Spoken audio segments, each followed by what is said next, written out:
notre thème d'actualité, c'est la paix en Ukraine et guerre secrète à la Russie. Bon, mon message introductif a trait au réarmement de l'intelligence stratégique. La communication de guerre actuellement, à laquelle nous assistons, est insupportable. C'est le bourrage de crâne permanent, sans intelligence, et c'était ce que reprochaient les poilus déjà durant la guerre de 14-18. Et cette communication de guerre nous empêche d'avoir la vision supérieure. Alors je rappellerai, il ne faut jamais oublier ce que disait Henri Poincaré. Comprendre une partie d'échecs, ce n'est pas constater que les personnes ou les joueurs appliquent les règles, c'est de comprendre pourquoi un joueur déplace une pièce plutôt qu'une autre. Et c'est ce que nous allons voir aujourd'hui sur l'actualité. Et je rappellerai également l'avertissement du grand mathématicien Bulas, totalement inconnu, qui disait « N'oublions jamais qu'une figure fait partie d'autres figures ». Donc lorsqu'on nous montre une image, il faut savoir qu'elle fait partie d'autres images. Enfin, je rappellerai que mon livre, le premier livre que j'ai écrit sur la construction européenne s'appelait « L'Europe, c'est la guerre ». Et effectivement, nous devons tout faire pour empêcher que l'Union européenne soit une machine de guerre contre nos intérêts, bien entendu. Lindelart, enfin, disait que ne poursuivre qu'un but, le grand stratège anglais, ne poursuivre un but, c'est se condamner à ne pas l'obtenir. Il faut toujours poursuivre plusieurs buts. Donc, il faut bien avoir cette vision d'ensemble, cette vision stratégique. Et là, ce dont nous avons à parler, ce qu'il faut traiter, c'est un, l'avenir de l'Ukraine, bien entendu, deux, l'avenir de l'OTAN, c'est-à-dire de l'occupation de l'Europe par les États-Unis, et trois, l'avenir de l'Europe, j'allais dire de l'Atlantique à l'Oural. Donc, alors, le fait nouveau, aujourd'hui, c'est le rejet de la proposition russe de neutralité que la Russie a proposé disons, à l'Ukraine. Alors, je rappellerai le cadre de mon intervention. D'abord, donc le 25 février, dans Magie noire de Macron contre Magie blanche de Poutine, j'avais évoqué le fait qu'il y avait un viol, ce qui est très important, des lois de la guerre. Lorsqu'on est plus faible et qu'on n'a aucune chance de l'emporter, eh bien, continuer, c'est évidemment un crime parce qu'évidemment, ça multiplie le nombre des morts et en particulier des civils sur lesquels on insiste tant. Bon. Alors, qui dira que l'Ukraine peut gagner contre l'ours russe? La première question. Ensuite, toute guerre se termine par un traité.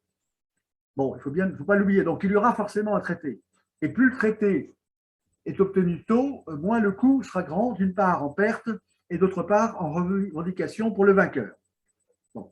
Ensuite, il y a, évidemment, j'avais dit qu'il y avait une stratégie d'abandon de l'Ukraine par les alliés. Et nous le voyons actuellement, et il semblerait que le président Zelensky commence à s'en apercevoir. Il semblerait, plus qu'il semble, il le dit, il réclame sans cesse.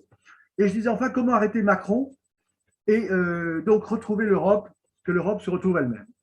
Bon. C'était une occasion qui avait été manquée après, disons, que la dislocation de l'URSS. Ma deuxième intervention, c'était le sommet de Versailles, la paix en Ukraine, c'est possible dès demain. Et c'était avant l'intervention, c'était le 9 mars, avec les 25 chefs d'État, et nous avons vu qu'ils ont préparé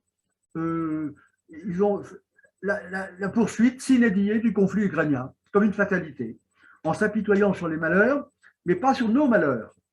Et donc, la question de la paix n'a pas été évoquée, et évidemment, c'est un sinistre rappel du traité de Versailles qui avait été organisé, évidemment, pour provoquer la Deuxième Guerre mondiale par la manière dont il avait été justement ourdi, si je peux dire, par les États-Unis et par le président Wilson.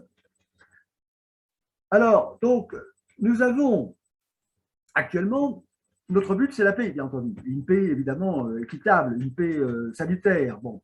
Et j'avais donc évoqué dans ma première intervention, le 25 février, le fait que le président Poutine proposait trois conditions à remplir. La première condition, elle a déjà été satisfaite par l'Ukraine.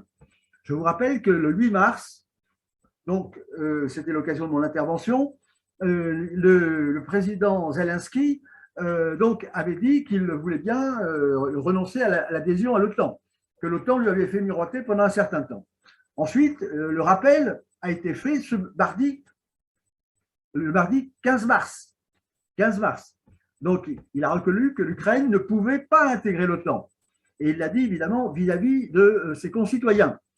Donc, il a été abusé sur ce sujet. La deuxième condition, qui était à remplir, proposée dès l'origine par le président Poutine, c'était effectivement une neutralisation de l'Ukraine. C'est la proposition d'aujourd'hui, une neutralité qui n'est pas impossible puisqu'elle est appliquée par la Suède et par l'Autriche. L'Autriche est un cas historique célèbre à la suite d'une réunion avec, disons que, avec Staline, qui avait conduit justement à cette situation de l'Autriche et qui lui avait permis effectivement de remplir un rôle très important. C'est également la condition de la Suède qui est en paix depuis 2 siècles. Donc c'est une chose qui est possible. Bon, la neutralité fait partie de l'identité autrichienne et donc la paix de la Suède depuis 2 siècles le montre. Bon, alors donc pour l'Autriche, elle avait été imposée en 1955 par les soviétiques qui occupaient alors le pays avec les Occidentaux et cela avait permis notamment les compromis, divers compromis. Bon, donc c'est possible. Eh bien, ça a été refusé instantanément, la deuxième condition. La troisième condition, je la rappelle simplement, c'est de revenir à la situation postérieure, disons qu'à la dislocation de l'URSS. Bon. Alors, on rappelle également que ce 16 mars, il y a évidemment encore un appel pathétique du président Zelensky à l'Amérique. C'est un plaidoyer face à l'Amérique pour avoir des avions de chasse. J'ai besoin des avions de chasse, de votre aide, il faut me protéger, etc., etc. Mais évidemment, nous savons que les Américains, la stratégie anglo-saxonne, c'est de laisser épuiser ses alliés, d'en tirer le maximum de profit, comme ils l'ont fait d'ailleurs avec l'URSS. Je vous rappelle le nombre de millions considérables de morts des Russes qui en appelaient constamment à l'aide des États-Unis en demandant d'ouvrir un front de l'autre côté. Évidemment, les Anglais ont attendu très longtemps pour que la Russie soit épuisée. Et là, c'est la situation idéale pour l'Amérique, puisque c'est l'Ukraine qui va s'épuiser. Enfin, nous verrons la suite, mais c'est ce qui se passe actuellement avec la Russie. Donc, c'est toujours une stratégie tellement énorme, tellement visible, que l'intelligence, évidemment, est mise à rude épreuve. Bon.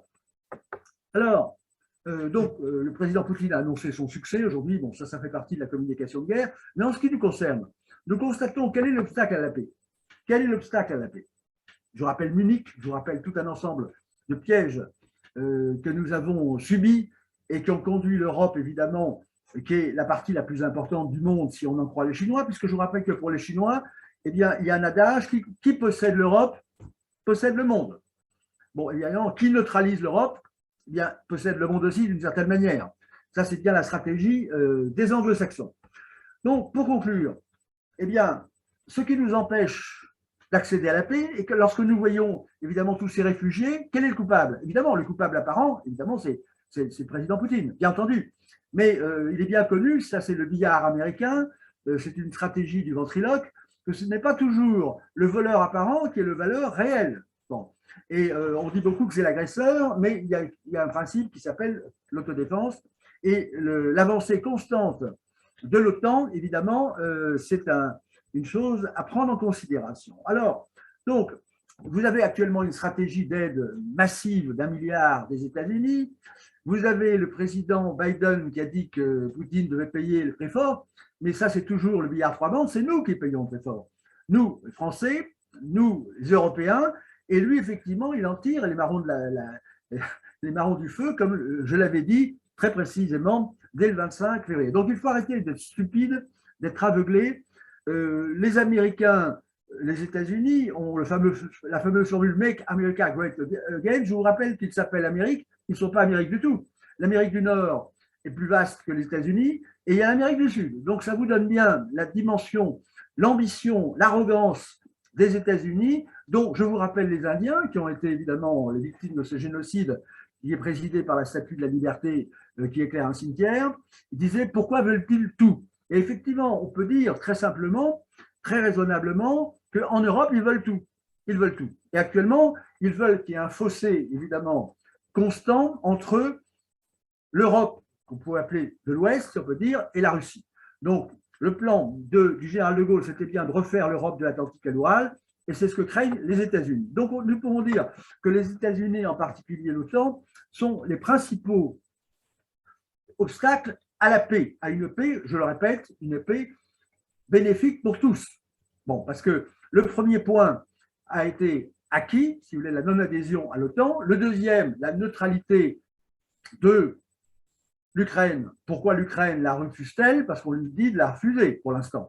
Alors en fait, si ce qui est bon pour la Suède et pour l'Autriche, pourquoi cela serait-il bon pas pour l'Ukraine et pour arrêter évidemment ces misères humaines que nous voyons. Donc voilà, nous voyons que le président Macron, dont j'avais dit qu'il n'était pas un véritable président, il ne sait pas qu'il a fait il a, j'allais dire, joué au roi Louis XIV à Versailles, mais ce que nous demandions, c'est évidemment au moins qu'il évoque la paix, les conditions de la paix, et que les 27 disent, voilà, c'est à telle et telle condition que nous voulons la paix. Et je vous dis, les 3 conditions posées par Poutine sont tout à fait acceptables, bien entendu, en les entourant de garanties, bien entendu. Mais faut-il encore les évoquer? Or là, nous voyons que le président Macron, avec le ministre de l'économie, nous installe en disant ça va durer, vous allez dans 12 mois encore, il y aura une paix. Non, comme je l'ai dit, la paix est possible immédiatement, avec le cessez-le-feu immédiatement. Donc arrêtons de pleurer sur les conséquences, alors que nous, je dis nous, le gouvernement, et en particulier le président Macron, qui, je vous le rappelle, ne doit en aucun cas être élu,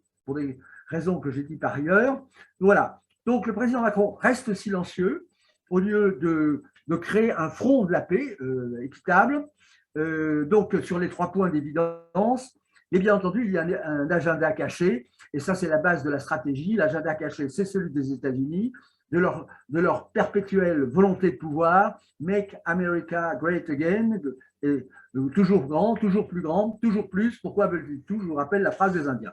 Alors en conclusion, eh bien, nous devons tous pousser évidemment les négociations pour la paix, et ne pas nous installer mentalement dans l'idée que la pénurie, un conflit au cœur de l'Europe peut durer. Non, non, non, tout ceci peut être réglé. Il suffit de réarmer l'intelligence, de réarmer l'intelligence stratégique, de voir les choses telles qu'elles sont, honnêtement, et d'arrêter d'injurier, d'utiliser cette communication de mise en condition et de bourrage de crâne. Soyons rationnels, soyons logiques, voyons nos intérêts et arrêtons, comme le disait le général de Gaulle, d'être complètement influencés par parti anglo-saxon.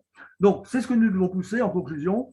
Et je dirais, en conclusion, vive le réarmement de l'intelligence stratégique et vive nos intérêts. À bas les battants de guerre, vive la paix, vive l'Europe de l'Atlantique à l'Oural, enfin redevenue elle-même.